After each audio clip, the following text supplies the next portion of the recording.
Okay, apical bleeding.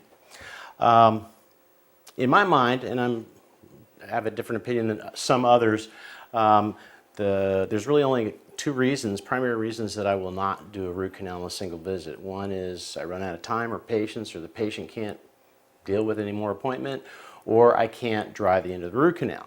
Now when I say if I can't dry the end of the root canal, I'm going to do a second appointment, that's if it's suppurating. If it's bleeding, I'm going to finish that case, that appointment, in every case. Okay, so instead of having a little PTSD, okay, post-traumatic stress syndrome, because you have perforated a case and bleeding meant something bad, if you're controlling your coronal shape, the coronal size,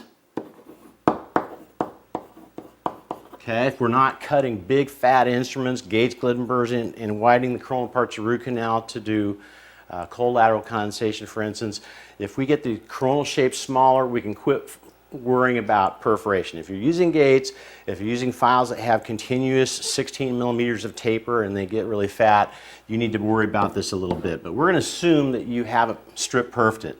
If it's apical bleeding, we're really going to need just a hemostatic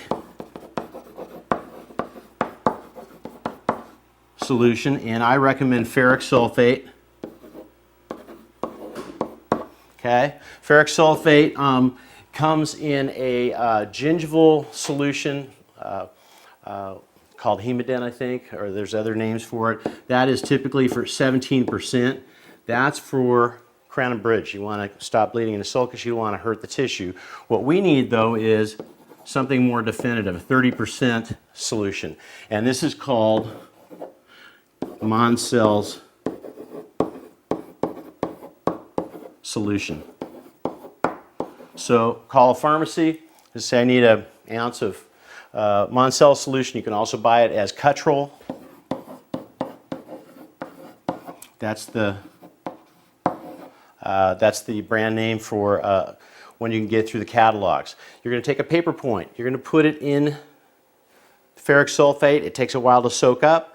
I give it about 5 or 10 seconds. I'm going to put it right in the root canal and out the end of the root canal with the intention to leave it there at least 15 seconds. I'm going to pull it out, put another paper point in there. If the bleeding has stopped, now I need to remove the coagulum that's occurred. I'm going to put hypochlorite in there. I'm going to take a patency file, 1 millimeter through the end of the root canal. It should not start bleeding again. And when I can dry the canal and there's no bleeding, then we're ready to finish the root canal fill. So here's what we're going to do. Here's the root end. We're going to put that paper point to and through the root end, and the ferric sulfate is going to coagulate the bleeding that's occurring in this inflamed area. Pull that out, put another paper point in there, see if it's stopped bleeding. If it has, we're going to remove the coagulum with the sodium hypochlorite and a patency file dropped 1 millimeter through, and we're good to go on the obturation.